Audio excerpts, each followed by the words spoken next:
Everyone, welcome to KC Nandan Academy. Today I am here with a new topic, that is journal exceptions और journal defenses. आपको term मिल सकती है defenses या journal exceptions to the liability in tort. ये additional material का क्यों दिया हुआ है, क्योंकि ये सामने आपको क्लियर उसमें वर्ड्स में नहीं दिखाएगा जैसे टॉपिक्स आपको दिखते हैं आपके सिलेबस में, बट ये इनहेरेंट टॉपिक्स हैं, तो ये एडिशनल मटेरियल में आते हैं और one of the important topics right. आप टॉर्ट में टॉर्ट की लाइबिलिटी से कब बच सकते हैं, क्या क्या आपके डिफेंसेस होने चाहिए, क्या बचाव आप इस्तेमाल कर सकते हैं। आपके पास 8 जो है डिफेंसेस आपके लॉ ऑफ टॉर्ट जो है प्रोवाइड करता है, ठीक है।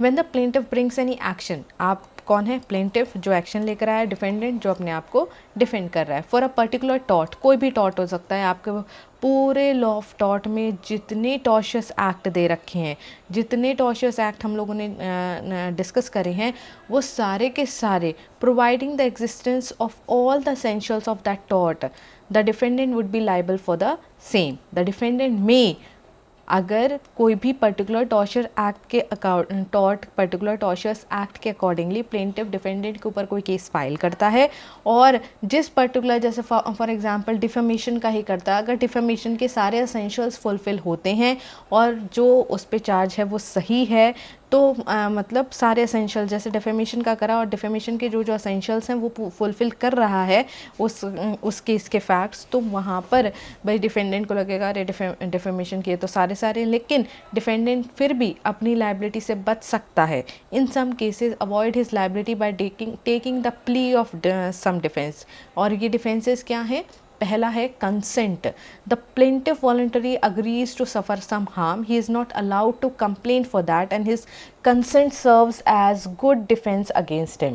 Consent to suffer the harm may be exercised, expressed or implied. This principle is based on a legal maxim, voluntary non-fit injury. A person who gives consent suffers to no injury.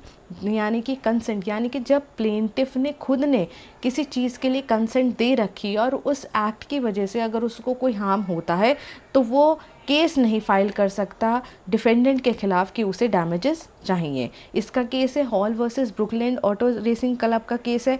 इसमें racing club में racing देखने के लिए गया जिसमें 2 कारें टकरा गई और एक जो है वो टकराकर एक जो है उड़ती हुई जो ऑडियंस जो है वहाँ पर चली गई और जिसकी वजह से इंजरी हुई प्लेंटिफ को, ठीक है। अब क्या हेल्ड किया गया? ये हेल्ड किया गया कि जब आप कोई भी इस तरीके की चीज़ों को देखने के लिए जाते हैं तो आप इम्प्लाइडली कंसेंट देते हैं कि यस मैं इस, जैसे क्रिकेट मैचेस होते हैं, ठीक है, आप क्रिकेट मैच देखते हुए किसी ने छक्का मार दिया और वो बॉल आपके शरीर से टकरा गई, कोई इंजरी हो गई, तो जिस टाइम पे आप, ये इम्प्लाइड कंसेंट होती है कि जिस टाइम पे आप वो टिकट खरीदते हैं उस पर्टिकुलर मैच को देखने का, तो you are giving an implied consent कि आप जो हैं आपको ये पता है कि इससे इंजरी हो सकती है, ठीक है, तभी आप उसे देखना चाहते हैं। तो यहाँ पर अगर कोई भी इंजरी सफ़र होती है तो वहाँ पर जो डिफेंडेंट है वो कंसेंट का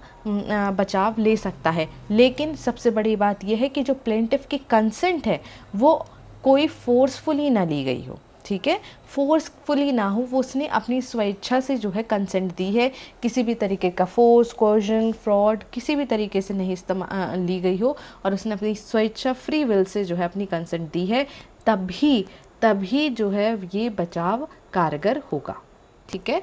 दूसरा है इनएविटेबल एक्सीडेंट। देखिए इनएविटेबल एक्सीडेंट ऑलरेडी एक ऐसा accident means an unexpected injury and if the same could not have been foreseen and avoided in spite of reasonable care on the part of the defendant, it is therefore a good defence if the defendant can show that he neither intended to injure the plaintiff nor he could avoid the injury by taking reasonable care, ठीक है। इसमें क्या कहते हैं inevitable accident क्या होता है? Inevitable accident का मतलब ये है कि जहाँ पर आपकी जो इंजरी है वो देखिए एक्सीडेंट का मतलब ही ये होता है कि कोई इंजरी हुई है, ठीक है, एक्सीडेंटली कोई एक्ट हो गया है, ठीक है। अब वो जो इंजरी हुई है वो आप देख भी नहीं सकते थे, you could not have foreseen, वो मतलब एक कॉमन मैन ये सोच ही नहीं सकता था कि ऐसा भी हो जाएगा और उसको अवॉइड भी नहीं किया जा सकता था। सारी केयर कॉशन लेने के बावजूद भी ऐसी कोई चीज़ हो जाती है तो वहाँ पर डिफेंडेंट जो है वो अपनी रीज़नेबल उसके लिए इनएविटेबल एक्सीडेंट का बचाव ले सकता है। ठीक है।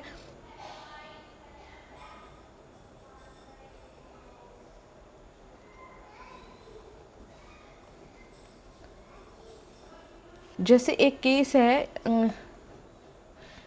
केस है इसमें क्या था, ये वाला फर्स्ट केस तो आपको वॉलंटाइन नॉन फिट इंजूरिया में है, जहाँ पर दो लोगों ने जो है लिफ्ट ली है, एक टायर जो है डिटैच हो जाता है, एक इंजरी सस्टेन हो जाती है और एक को इंजरी हो जाती है और एक जो है वो मर जाता है। ठीक है, तो यहाँ पर जो मास्टर है वो लाइबल नहीं होगा। Volenti non fit injuria was infected in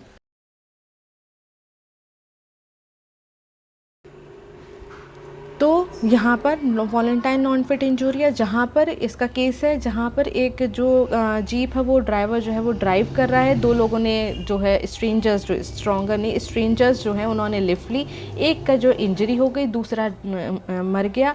तो यहाँ पर ड्राइवर और जो उसका मास्टर था उसको लाइबल नहीं ठहराएगा क्योंकि स्ट्रेंजर ने वॉलंटरली जो है वो लिफ्ट ली थी और जो क्या कहते हैं एक्सीडेंट हुआ it was totally inevitable accident. ठीक है, वो अपनी उससे हुआ, कोई उसको फोर्स ही नहीं कर सकता था कि अचानक से ऐसा हो जाएगा। ठीक है, एक केस है स्टैनले वर्सेस पॉवल का केस है, ये आपके इनएविटेबल एक्सीडेंट में आता है। जो प्लेंटिव और डिफेंडेंट है वो दोनों शूटिंग पे गए थे।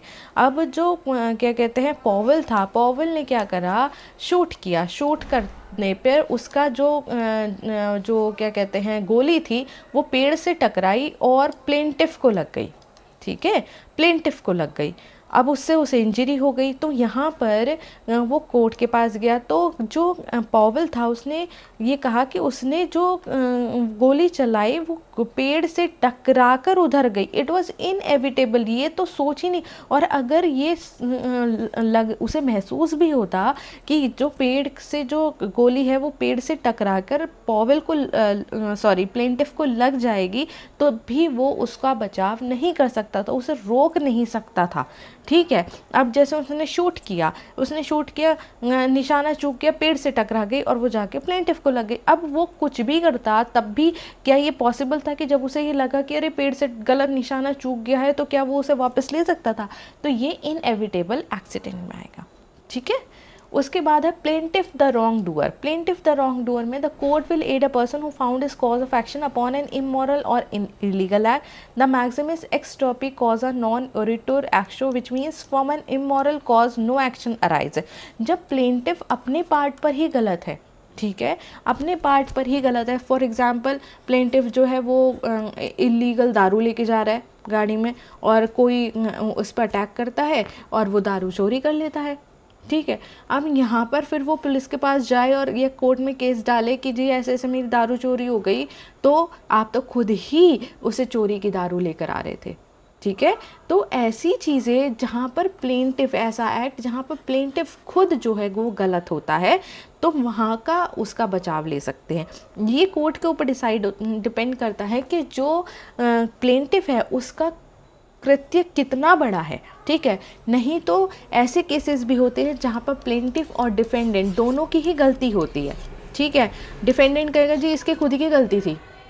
ठीक है, अब क्या कहते हैं प्लेंटिफ कहेगा जी नहीं मेरी इतनी नहीं थी, डिफेंडेंट की ज़्यादा थी। तो कोर्ट क्या करेगा, वाइल प्रोवाइडिंग द डैमेजेस, जब कंपनसेशन प्रोवाइड करेगा तो उसका अमाउंट तय करते हुए जो तय करेगा उसमें प्लेंटिफ ने कितनी हिस्सेदारी थी उस काम को करने की, उसको मद्देनज़र रखते हुए, यानी कि अगर 1000 रुपये का जो वो अगर कंपनसेशन देता तो प्लेंटिफ की अगर गलती थी तो कितनी गलती थी उसके हिसाब से 500 रुपये ही देगा या 200 रुपये ही देगा या 800 रुपये ही देगा। तो उस हिसाब से जो है प्लेंटिफ की जिस हिसाब से गलती थी उतने हिसाब से वो कम जो है कंपनसेशन प्रोवाइड करते हैं। ये एक वहाँ पर केस भी आता है जैसे कंट्रीब्यूटरी नेग्लिजेंस के केसेस, मैंने आपको टॉपिक कराया भी है, नहीं आपने पढ़ा है तो कंट्रीब्यूटरी नेग्लिजेंस का एक अलग टॉपिक है, उसमें भी प्लेंटिफ और ये तब होता है जब दोनों ही पार्टीज़ केस जो ला रहे हैं, जो केस की दोनों पार्टीज़ हैं वो खुद ही नेग्लिजेंट है, खुद ही दोनों कहीं ना कहीं कमी रखे हुए हैं। It is doubtful when the defendant can take such defense under the law of tort and escape liability by pleading that at the time of defendant's wrongful act, the plaintiff was also engaged in doing something wrongful. The principle seems to be that mere fact the plaintiff was doer does not disentitle him from recovering from the defendant. ये actual fact है. अगर चाहे plaintiff wrong doer है लेकिन injury तो हुई है, ठीक है. कॉन्ट्रीब्यूटरी नेग्लिजेंस क्या कहता है, इंजरी तो हुई है. अब इंजरी हुई है तो इंजरी को कंपनसेट ज़्यादा नहीं तो कम करना तो पड़ेगा, ठीक है. तो ये इसके तहत जो है कोर्ट डिसाइड करता है, ठीक है.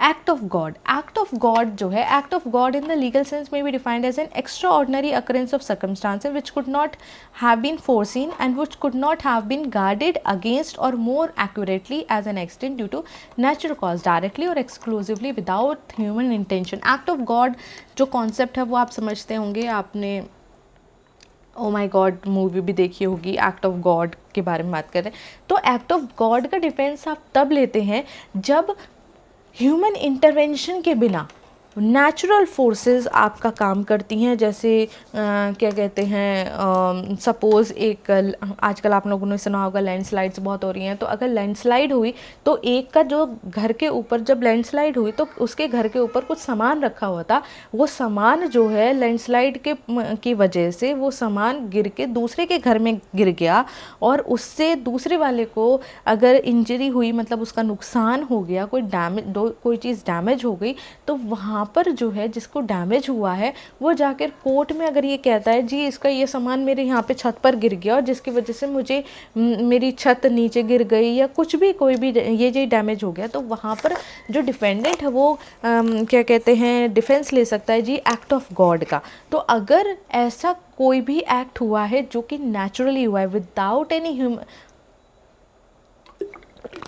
ह्यूमन इंटरवेंशन, तो वहाँ पर एक्ट ऑफ गॉड का बचाव लिया जा सकता है, ठीक है.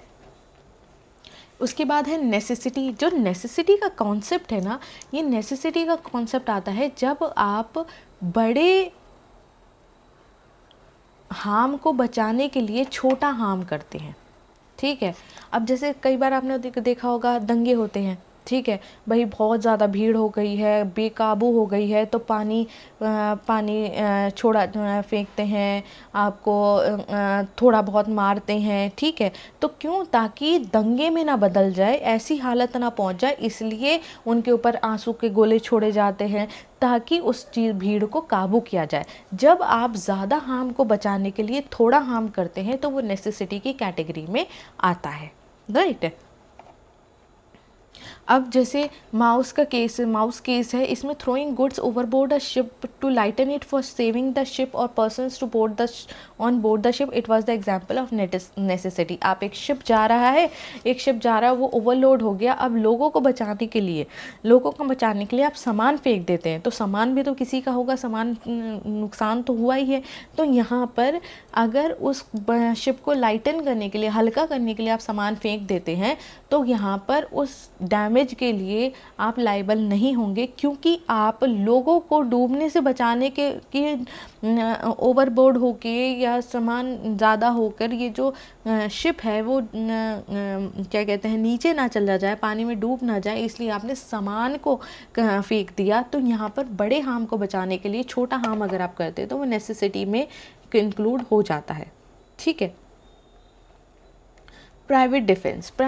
The law permits use of reasonable force to protect one person or property. If the defendant uses the force which is necessary for the self-defense, he will not be liable for the harm caused by hereby. In the sense, private defence में एक चीज़ देखिए, अपने बचाव के लिए, बहुत आपने TV में भी सुना होगा कि अपने बचाव के लिए लोग जो हैं कोई अटैक करते हैं और उसको प्राइवेट डिफेंस का. तो यहाँ पर जब कोर्ट के पास केस पहुँचता है तो ये माना जाता है कि जो वो एक्ट हुआ है ना, कितना हुआ है डिफेंस करने के टाइम पर, इज इट क्या कहते हैं नॉर्मल कि आप डिफेंडेंट ने जो एक्ट किया, यानी कि प्लेंटिफ जो प्लेंटिफ है, प्लेंटिफ ने तो जब कोई जो इंजरी हुई है तो क्या डिफेंडेंट ने नेसेसरी वापस में अटैक किया या नहीं किया। अगर प्लेंटिफ कहता है कि जी प्लेंटिफ ने पहले अटैक किया था, मैंने तो नहीं किया, तो वहाँ पर कोर्ट ये देखती है कि जो प्लेंटिफ ने एक्ट किया है तो वहाँ पर उसका जो जवाब है अपने आप को प्रोटेक्ट करने का जो जवाब है, तो क्या वो प्रॉपर है, रीज़नेबल है, उतना ही। सपोज़ प्लेंटिफ ने क्या कहते हैं गाली गलौज कर दी, आपने गोली निकाल के उसको मार दिया, गोली चला दी उसके ऊपर, तो क्या एक रीज़नेबल बचाव है। आप ऐसे तो भाई कोई अगर आपको बोलेगा तो आप तो सीधे मार दिया करेंगे। तो कोर्ट जब केस पहुंचता है तो कोर्ट प्राइवेट डिफेंस में भी ऐसा नहीं कि आपने कही हाँ उसने कहा जी मारा था मैंने तो, लेकिन क्या कहते हैं उसे प्राइवेट डिफेंस का, कोर्ट ये देखती है क्या जो प्लेंटिफ ने किया उसके एवज में आपने उतना ही रीज़नेबल फोर्स इस्तेमाल किया है या नहीं किया है। अगर ओवर फोर्स इस्तेमाल किया है तो वहाँ पर प्राइवेट डिफेंस का जो बचाव है, डिफेंस जो है वो नहीं मिलता। ठीक है। Mistake. When a person willfully interferes with the right of another person, it is no defense to say that he had honestly believed that there was some justification for the same, when in fact no such justification existed. ठीक है। अब suppose एक person, एक के घर में चोरी हुई, एक के घर में चोरी हुई, एक के घर में चोरी हो गई, आप भी हैं, आपने क्या करा, आपने देखा वो कह रहे चोर भागे, चोर भाग गया। अब आपको जब उन्होंने कहा चोर भाग गया, आपको सिर्फ एक ये सी पर्सन ही जाता हुआ दिखा, आपने इस सी पर्सन को पकड़ा और उसको बहुत मारा। ठीक है। अब वो मारने के बाद सी ने कहा कि ये तो मेरी इंजरी है, ठीक है, इसको इंजरी हुई है, इसको कंपनसेट करना पड़ेगा। तो जब उसने बी के खिलाफ केस डाला तो बी ने कहा कि it was an innocent mistake, यानी कि आपकी इंटेंट नहीं थी उसे मारने की, लेकिन ऐसा ऐसा हुआ और ए ने ऐसे चिल्लाया तो मुझे सामने से सी ही जाता हुआ दिखा, तो बाय मिस्टेक मुझे ऐसा लगा कि यही वो चोर है जिसको जो कि इनके घर से भागा है, and he is pretending like normal person. ठीक है। तो इस तरीके की मिस्टेक जहाँ पर आप जानते बूझते हुए कोई एक्ट करते हैं, आप बिलीव करते हैं कि आप सही कर रहे हैं, राइट, लेकिन वो गलत रॉन्गफुल एक्ट हो जाता है। ठीक है। और आपकी इंटेंट भी ऐसी नहीं है, आपकी इंटेंट भी उसको हार्म पहुंचाने की नहीं है, तो ऐसे में मिस्टेक जो है एक अच्छा बचाव हो सकता है। और क्या कहते हैं, उसके बाद लास्ट है आपका स्टैट्यूटरी अथॉरिटी। स्टैट्यूटरी अथॉरिटी में क्या है, जब डैमेज जो है resulting from an act which the legislature authorises. ठीक है। अब सपोज फॉर एग्जांपल कैसा हो सकता है कि जैसे आपका घर है, वहाँ पे एक रेलवे ट्रैक डाला गया है, अब उस रेलवे का काम चल रहा है, अब ट्रैक जो है वो टूट गया है या क्या कहते हैं कोई उसका मरम्मत मेंटेनेंस का काम चल रहा है, तो उसकी वजह से 1 हफ्ता हो गया, 10 दिन हो गए, आप कंटिन्यूस जो है वो रेलवे का काम चल रहा है मेंटेनेंस का। अब मेंटेनेंस का काम चलने की वजह से न्यूसेंस हो रहा है। न्यूसेंस क्या हो रहा है, बहुत आवाज़ हो रही है, ना सोया प्रॉपर सोया भी नहीं जा रहा है, पूरे दिन आवाज़ होती रहती है, आप कुछ अपना कंसंट्रेट काम नहीं कर पा रहे हैं, कुछ भी है। तो यहाँ पर अगर आप न्यूसेंस के लिए आप अथॉरिटी के ऊपर केस डालते हैं तो वहाँ पर कोर्ट जो है उसको बचाव देगी कि जो आपका कार्य, जो ये कार्य किया जा रहा है वो एक एब्सोल्यूट अथॉरिटी है, वहाँ पर उनको एब्सोल्यूट अथॉरिटी है, भाई वो काम करेंगे तो न्यूसेंस होगा ही होगा। ठीक है। इसमें भी 2 तरीके होती है, एक तो एब्सोल्यूट स्टैट्यूटरी अथॉरिटी होती है, एक कंडीशनल होती है। जैसे आर्मी जो होती है, आर्मी को अगर कोई अंदेशा है कि भाई इस तरीके से सपोज़ उनको कोई इन्फॉर्मेशन मिली कि इस तरीके से कोई टेररिस्ट वगैरह घूम रहा है, तो वहाँ पर वो आपकी छानबीन कर सकते हैं।